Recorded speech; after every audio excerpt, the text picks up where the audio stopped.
Yo, what up? How you guys doing out there today? This is your boy Roto Beast. I'm here with my boy Jeremy. We're to present you our NBA Morning Shootaround for Thursday, January 30th. If you're new to this channel, please make sure and click the subscribe button below. This way you can watch all of our NBA, NFL, and MLB videos. If you ever came and checked out our website here at dfscheatsheet.com, you're absolutely missing out. We have all the tools to help you compete with the pros day in and day out, including the complete optimizer, tons of content, daily FanDuel and DraftKings cash lineups. Hey, we're truly a one-stop shop for all your DFS needs. So make sure to come check out the site here at dfscheatsheet.com. So what up, Jeremy? How you doing out there, bro? Yo, what up, man? I'm good. I'm good. How are you? I'm doing pretty good, bro. Last night was kind of a mixed result. Had some lineups that did well, a couple lineups that kind of shit the bed a little bit. It is what it is, though, man. A 6 game slate today. I really like 4 to 6 game slates, so I'm definitely ready to jump into it and talk some basketball. Yeah, for sure. Cool. Let's go. Real quick before we do, if you guys don't mind, please take that quick second, click the like button down below. Helps us out. Really appreciate that from you guys. And yeah, let's go. So, first game we'll jump into, we'll talk about Toronto going into Cleveland to face the Cavaliers. Toronto, man. Just right off the bat with Toronto, I think that the first thing to talk about is this. Pascal Siakam has been a guy who's been in a couple of crush spots over the last couple of games, and he really hasn't. He hasn't disappointed or underperformed, you would say, but he hasn't hit value for what we've been looking for. He did have 50 against San Antonio. We had 35 points, but you look at the games before that, and I just don't know if that justifies a $1,500 price tag increase just off one 50-point game. I mean, he had a stretch of 31, 31, 41, 35. Then he hits 50, and now his price tag's all the way up to 8,600. So Siakam in this matchup, it's another spot he could crush. It's just I don't know if there's enough in this game to warrant Siakam. I don't know if he can hit value on this. So, the one guy that I'm really looking at is Norman Powell. Norman Powell's been a guy that has consistently been able to show solid minutes off the bench. You can possibly look at Serge Ibaka at 5,600. Again, is there enough there for what Ibaka is doing? We do know the bump he gets with Marc Gasol out. Marc Gasol has been ruled out with that leg injury. So, Ibaka seems to be the most fair price at 5,600. Kyle Lowry is really cheap at 7,400. But to me, I think that you focus on Van Vliet, you focus on Anunoby, and you focus on maybe Powell. I've been scoring so many times. I probably have some recency bias here, but with an 11-point spread, I just don't like this spot too much for Lowry and Siakam. I think I'd rather focus on the value here. Yeah, I mean, on the Cleveland side of things, there's literally two guys that I'm looking at. I'm not gonna sit here and beat around the bush. I mean, I think you can definitely look at Colin Sexton. The guy's playing very well in his second year. The minutes have definitely been there. 2 of the past 4 games, he's got you at least 43 fantasy points, so he's showing you a little bit of upside on this price tag, which will be 7x. So I definitely think that you can look at him. The only other guy I'm really interested in that I would even consider playing would be Kevin Love at 6,800. The price tag is down a little bit. Definitely the minutes have been up and down. The past 2 games, he's only played 24 and 26 minutes. But before that, he had, 5 straight games of playing at least 30 minutes. I definitely think this game will be, a little bit competitive. Cleveland has been, playing pretty decent basketball. 6,800, I think that Kevin Love's a guy that we can look at in GPP. Tristan Thompson's a guy I've been playing a little bit, but in a tough matchup going against Gasol, Siakam, Ibaka, I'm not really too interested in him. It's really just Sexton and Kevin Love for me on the Cleveland side of things. Gasol is out. Oh, Gasol is out. Oh, okay, I didn't even see that. Okay, but with Gasol out, I think I think that gives a little bit of a bump to Tristan Thompson at 5,500. Ibaka, if he's going to be the guy that's going to start at center, I think he is a little bit undersized guy. So definitely with Gasol out, I think that Tristan Thompson is a guy that you could maybe a little bit GPP plays, but not nothing crazy, interest wise. Moving on, this game we're going to talk about, we got Charlotte Hornets going into Washington to face the Wizards. It's a close spread. It's 4 points. You got a 227.5 implied total. I think this is the highest implied total on the slate. I might be wrong, but Devontae Graham at 6,600, very cheap for Devontae Graham.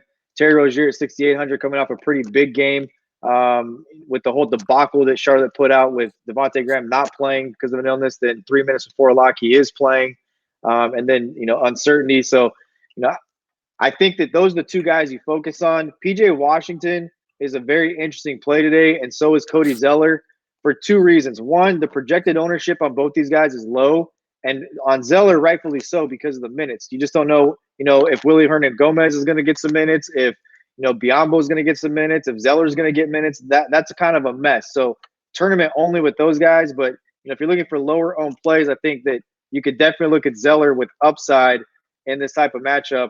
But for me, I think you want to focus on Rozier and Devontae Graham. I think this is a really good spot for Devontae Graham, who's a scorer. He's been down a little bit. We've seen his price tag up over 8,000 during the course of the season, averaging 34.6 minutes in the past 5 games and 27.76 fantasy points. He just hasn't been efficient, but 27.76 is kind of on the low side over the last 5 games of what he's able to do over the course of the season. And I think that he can definitely get you a 6x return on this price tag. We've seen him give you 50-point fantasy games this season already. Yeah, I mean, on the Washington side of things, I mean, there's a guy that I'm really liking. I think Thomas Bryant, coming back from injury, the minutes haven't really been there. The last game, they actually played him 31 minutes going against Milwaukee. Before he got hurt, he was playing minutes, close to 30 minutes. And if he's going to, get his regular role back and be playing even high 20s, I'll take 27, 28 minutes. Going against a Charlotte team that doesn't have a real big man, they're kind of undersized with Zeller at the big man spot.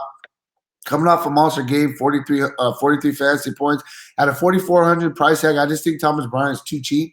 I definitely think he gives us big time GPP upside in this spot going against Charlotte. After him, I mean, Bradley Beal's price tag has came up. But for what he's been doing recently, you need 45 for value, and he's got you 45 in 4 straight games. 3 out of those 4 games, he's got you 53 fantasy points, which would be 6x on this price tag. So I think that you can look at Bradley Beal. I think he's a fair price tag. Outside of that, I mean, you got Ish Smith, Isaiah Thomas kind of sharing minutes. I mean, Troy Brown, I think is a guy you can look at 5,100. He's playing right around 30 minutes a game. But that's really where I'm at with Washington. I think it's Beal, and I think it's a very, very underpriced Thomas Bryant that can have a really good game here. Bryant's going to be chalk. Yeah, I mean, he's too rightfully cheap. so. Rightfully so. Yeah, he's too cheap. 31 minutes at that price tag against Charlotte. Rightfully so. For sure. Moving on, next game we're going to talk about, we got Philadelphia going into Atlanta to face the Hawks. Yeah, so this game, again, another high over-under, a very close spread. It's really only a 2-possession spread, right? So, Ben Simmons, a game-time decision with the upper respiratory infection. He's listed as probable, though, after their morning shoot-around. Joel Embiid, again, I think Joel Embiid is the ultimate tournament play today. Like I said, I think in cash games, I think Thomas Bryant is going to be default chalk because of his price coming off playing 31 minutes. But $9,000 for Joel Embiid against the Atlanta Hawks. Right. It's just way too big. When the game Embiid came back again, they played against Golden State. He only played 26 minutes, but he scored 24 points and had 10 rebounds. So, I look for him to get at least a 2-minute bump in this game coming back. If not, maybe playing closer to the 30-minute mark. I think that with Embiid back, it definitely hampers these other guys that people have been playing, like Korkmaz, Mike Scott, etc.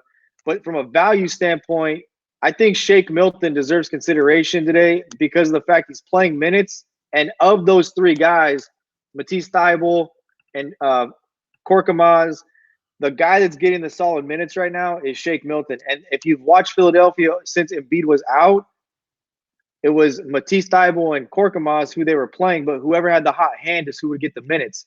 And now it seems like kind of in line with that, Shake Milton has the hot hand and he does everything. So, Milton, I think, is in consideration on this slate as a value play, but Joel Embiid is just way too cheap in this matchup. Yeah, no, I agree with you.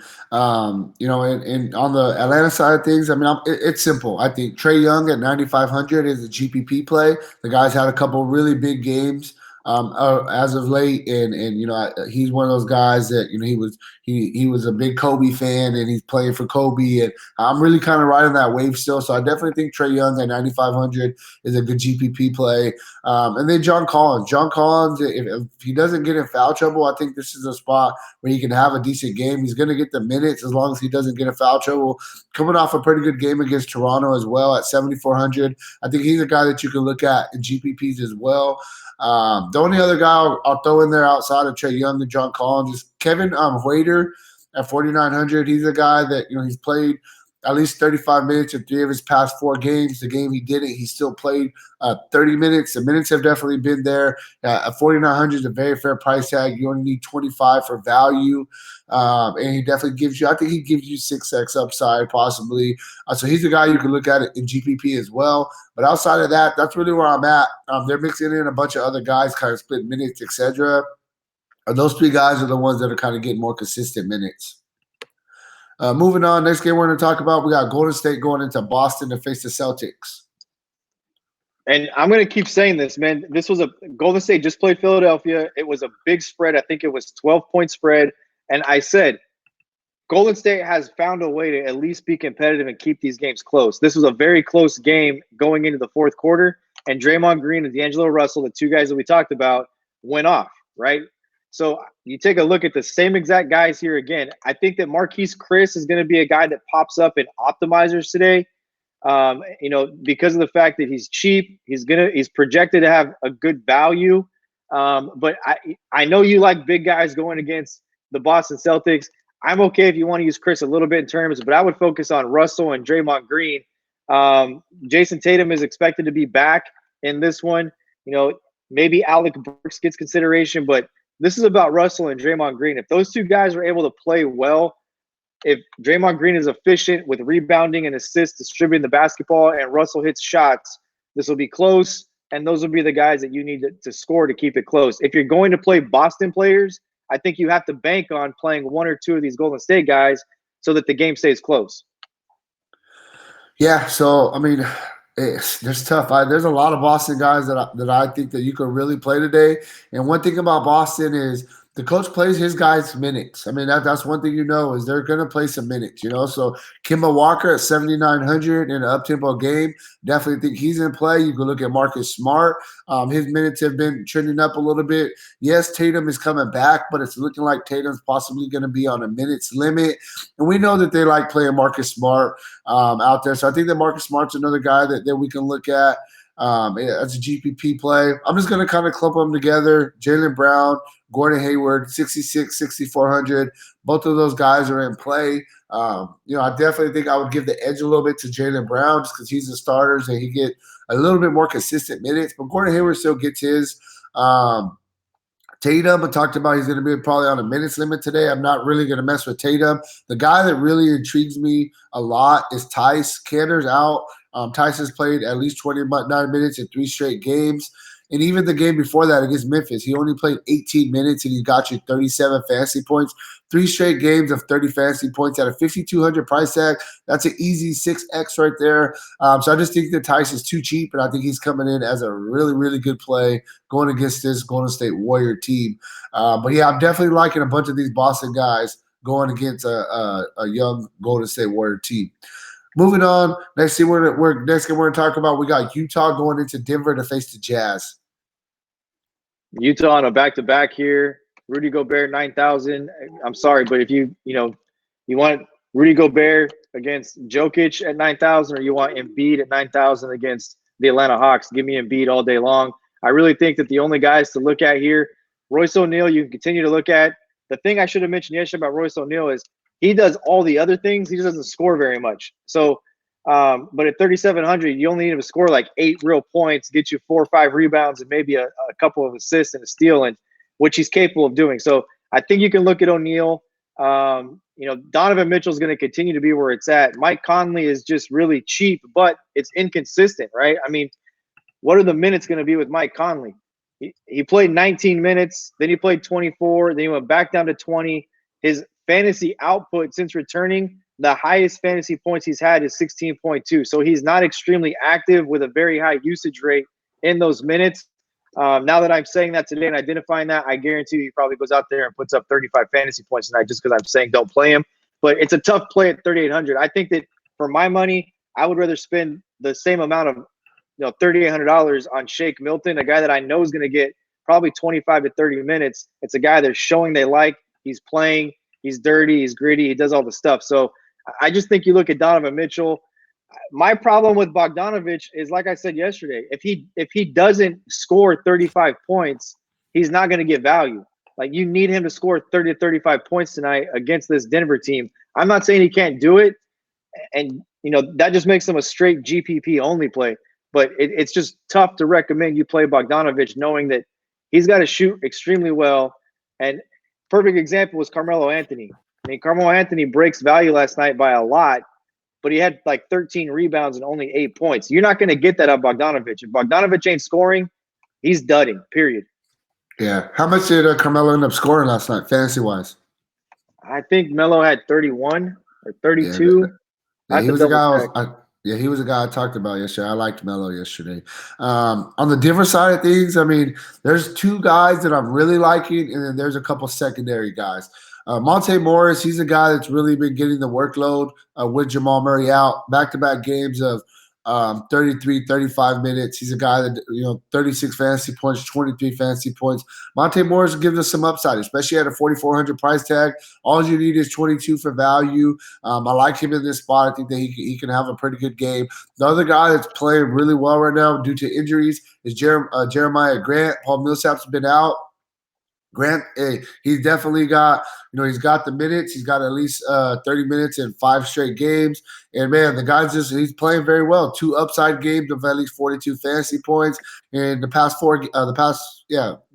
5 games, he's giving you a floor of at least 32 fantasy points. So definitely give you a good floor, give you some upside here. Jokic going against Gobert, man, I hate playing big men against each other. Somebody just always ends up getting in foul trouble. This is kind of how it is. And then Gobert is, former defensive player of the year. So this is a tough matchup for Jokic.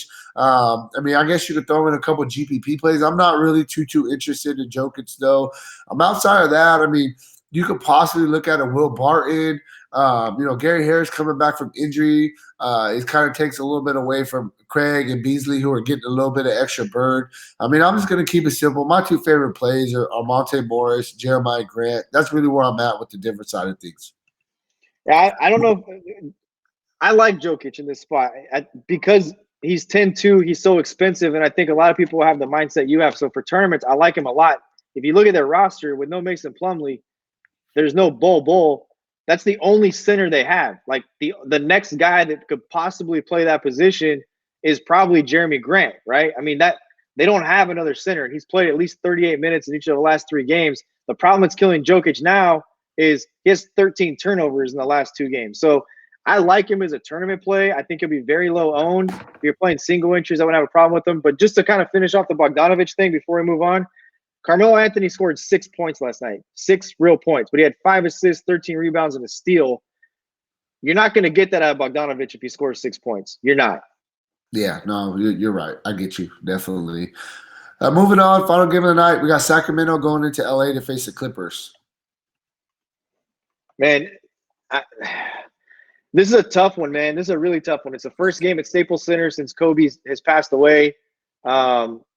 This is a back-to-back for Sacramento. They got their doors blown off last night.